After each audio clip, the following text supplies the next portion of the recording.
తెలంగాణ ముఖ్యమంత్రి రేవంత్ రెడ్డికి కొత్త కాన్వాయ్ని ఇస్తా అన్నా కూడా ఆయన కాన్వాయ్ని తిరస్కరించారు. ఈ నేపథ్యంలో అసలు రేవంత్ రెడ్డి కాన్వాయ్ని తిరస్కరించడానికి గల కారణం ఏంటి, అసలు తెర వెనుక ఏం జరుగుతుంది అనేటువంటిది ఇప్పుడు సర్వత్రా చర్చనీయాంశంగా మారింది.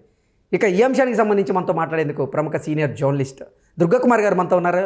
ఆయనతో మాట్లాడదాం. సార్ నమస్తే అండి. నమస్కారం కృష్ణ గారు, మన వీక్షకులకు కూడా నమస్కారం. సార్, తెలంగాణ ముఖ్యమంత్రి రేవంత్ రెడ్డి గారికి కొత్త కాన్వాయ్ని కేటాయించబోయారు, కానీ రేవంత్ రెడ్డి గారు మాత్రం సున్నితంగా తిరస్కరించారు. నా సొంత వెహికల్నే నేను వాడతాను, ఈ కాన్వాయ్ నాకు అవసరం లేదంటూ కూడా తిరస్కరించారు.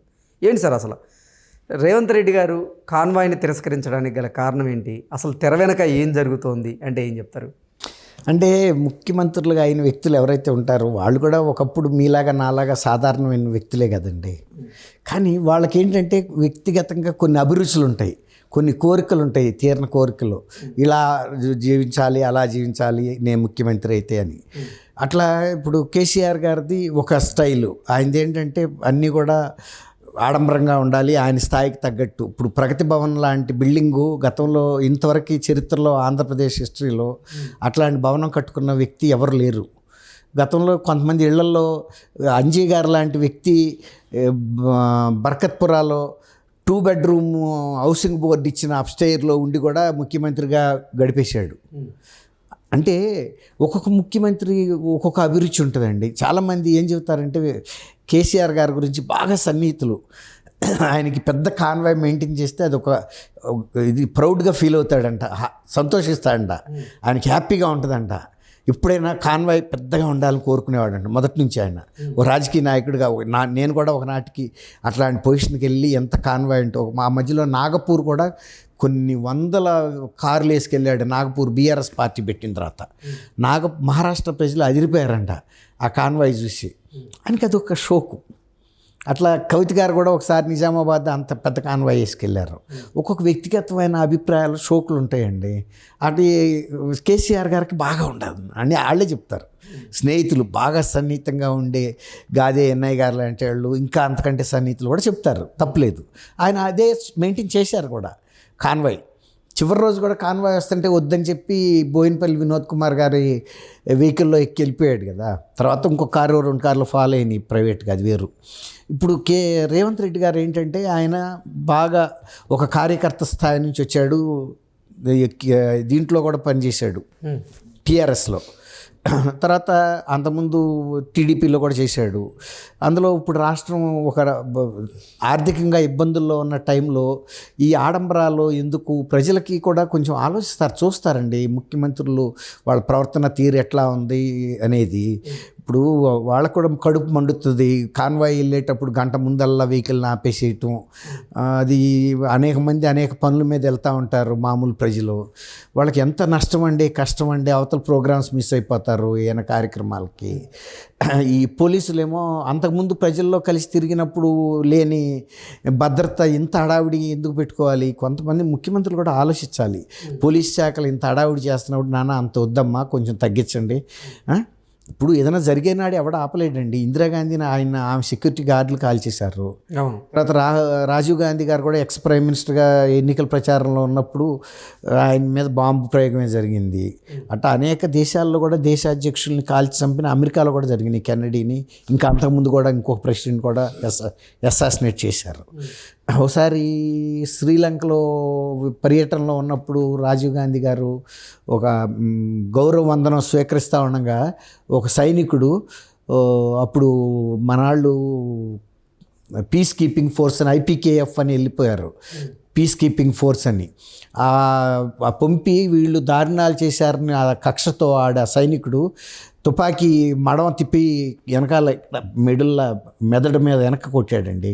లక్కీగా ఈయన అబ్జర్వ్ చేసి ఎప్పుడైతే కొంచెం ఇన్కన్వీనియంట్గా కదులుతున్నాడు పెరేడ్లో, రాజీవ్ గాంధీ గారు అప్పుడు యువకుడే కదా, గమనించి ఎప్పుడైతే గన్ పట్టుకుని వస్తున్నాడో వెంటనే వంగాడు. లక్కీగా పైనుంచి వెళ్ళిపోయింది, లైట్గా దెబ్బ తగిలింది. అట్లా ఎన్ని జరుగుతాయి కొన్ని. కాకపోతే అన్నిసార్లు జరుగుతాయి అని కాదు, అంత భయపడి కూడా బతకాల్సిన అవసరం లేదు. ఇప్పుడు రేవంత్ గారు ఉన్నాడు, ప్రజల మనిషి, అట్లా ఆయన అనుకుని ఉంటాడు, ఎందుకు ఈ ప్రభుత్వ ఖర్చు ఇంతంత, ఏదో 2-3 కార్లు పెట్టుకుని సింపుల్గా వెళ్ళిపోదామని. ఇప్పుడు వెంగళరావు గారు నక్సలైట్ల మీద చాలా ఎన్కౌంటర్లు చేయించిన వ్యక్తి కూడా ఒక అంబాసిడర్ కారు వెనకాల ఒక జీపు పెట్టుకుని కాలక్షేపం ఆయన పదవి ముఖ్యమంత్రిగా పనిచేశాడు. ఇప్పుడు అట్లా ఒక్కొక్క వ్యక్తికి ఒక్కొక్క రకంగా ఉంటుంది. ఇప్పుడు కేసీఆర్ గారు అంటే 3-4 అంచెల భద్రత ఉండేది ప్రగతి భవన్లోకి. ఇప్పుడు ఒక ఉద్యమ నాయకుడు, ప్రజాయుద్ధ నౌక గద్దర్ లాంటి వ్యక్తి గేటు దగ్గర ఉంటే ఆయనకి ఇన్ఫర్మేషన్ వెళ్ళదు, వెళ్తే పిలవడు. ఆయన ఉండి 3 గంటలు పెద్ద ఆయన 75 ఏళ్ళు, దాదాపు 80 కూడా 75 దాటి ఉంటాయి. మొన్నే కదా ఆయన చనిపోయారు. అట్లా ఆయన షోక్ అలాంటిది. అట్లా ఒక ముఖ్యమంత్రి యొక్క అభిరుచులను బట్టి ఉంటుంది వాళ్ళ ఇలాంటి యాక్సెప్ట్ చేయకపోవటం. ఇప్పుడు మీరు అన్నట్టు ప్రతి ముఖ్యమంత్రి ఒక 5 ఏళ్ళ వాడిన తర్వాత ఆ కాన్వాయ్లో వెహికల్స్ కూడా అంత పర్ఫెక్ట్గా పనిచేయవు. ఎప్పుడైనా ఫెయిల్ అయిపోతే కూడా ఇబ్బంది. అందుకని ఎప్పటికప్పుడు కొత్త వెహికల్స్ ఎక్విప్ చేసుకుంటారు వాళ్ళు. ఫార్చ్యూనర్ టైప్ వెహికల్స్ కొంటారు, ఉండంతలో మంచి కాస్ట్లీ వెహికల్స్. అన్నీ కూడా ఒకే నంబర్ ఉంటాయి. ఎందుకంటే సెక్యూరిటీ రీత్యా ఎందులో ముఖ్యమంత్రి ప్రయాణిస్తున్నాడు అనేది గమనించడం కష్టం, ఎవరికి తెలియదు. వాళ్ళు ఆ ఫార్మేషన్ని ఎప్పటికప్పుడు మార్చుకుంటూ వెళ్ళిపోతూ ఉంటారు అంత స్పీడ్లో. మనము అట్లా ప్యాకర్లు కనుక ఇటు అటు తిప్పేస్తారు చూసారా, అదొక వ్యూహం. ముఖ్యమంత్రిని టార్గెట్ చేయలేకుండా చేస్తారు ఆ స్పీడ్లో అట్లా అనమాట. కాబట్టి ఆయన అవన్నీ భయపడుతున్నట్టు లేదు. ఎందుకు నేను ప్రజల్లో ఇంతకుముందు నేను గెలిచి వచ్చా కదా, అట్లాగే నేను ప్రజల్లోకి వెళ్తాననే భావన రేవంత్ రెడ్డి గారిలో ఉందని నేను అనుకుంటున్నాను. అందువల్లే ఆయన సున్నితంగా ప్రభుత్వ కోశాగారానికి ఇంత ఖర్చు ఎందుకు ఇదంతా అని తిరస్కరించి ఉంటారని నేను అనుకుంటున్నాను. అదొక మంచి నిర్ణయమే. తర్వాత ఆయన ఇంకోటి కూడా ఏం చెప్పాలంటే, నేను వచ్చే కన్నా ముందుగా గంటల సేపు వీటిని ఆపొద్దు, ట్రాఫిక్ని ఇతరులను ఇబ్బంది పెట్టొద్దని. గతంలో ముఖ్యమంత్రులు కూడా చాలామంది పోలీస్కి ఇన్ఫర్మేషన్ ఇచ్చేవాళ్ళు, ఆపొద్దు, ప్రజల్ని ఇబ్బంది పెట్టకండి అని. ఇబ్బంది పెడితే కడుపు మండుతుంది, ఏదో ఒకటి కోపం ఉంటుంది కదండి. ఇప్పుడు ఎవడన్నా మనలో నుంచి వెళ్ళి పెద్ద పెద్ద మాటలు మాట్లాడి నేనేదో పైనుంచి దిగొచ్చాను అన్నట్టు మాట్లాడితే మనమైనా ఏమంటాం, నిన్నటిరాగా నువ్వు నాతో పాటు తినలేదా, నాతో పాటు పడుకోలేదా, ఇవాళ ఏంట్రా ఇంత పెద్ద మాటలు మాట్లాడుతున్నావు కొడక, నీ సంగతి చూస్తాం అనుకుంటాం కదా. అట్లాగే ప్రజలు మనసులో అనుకుంటారు ఇట్లా అనమాట. అందుకని అటువంటి అవాయిడ్ చేయడానికి కొంతమంది ఇలా కూడా ఉంటారు. ముఖ్యమంత్రులు వ్యక్తిగత అభిప్రాయాలు, వాళ్ళ అభిరుచులు, వాళ్ళ తరహాన్ని బట్టి, వాళ్ళ స్వభావాన్ని బట్టి ఇవన్నీ ఉంటాయి. కృష్ణ గారు మీకు తెలియదే ఉంది, మీరు కూడా గత 7-8 ఏళ్ళగా జర్నలిజంలో ఉన్నారు, చూస్తున్నారు. మేమంటేనేమో ఒక 44 ఏళ్ళగా చూసాము.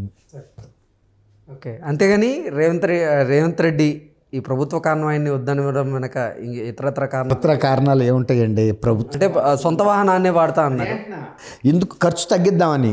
ఇప్పుడు అంతే, మించి పెద్దగా ఏముండదు ఇందులో రాజకీయంగా. ఇట్లా ఒక రంగ రిస్క్ కూడా ఆయనకి అయినా కూడా నేను ఫేస్ చేద్దామనే ఉద్దేశం మీద వచ్చాడు.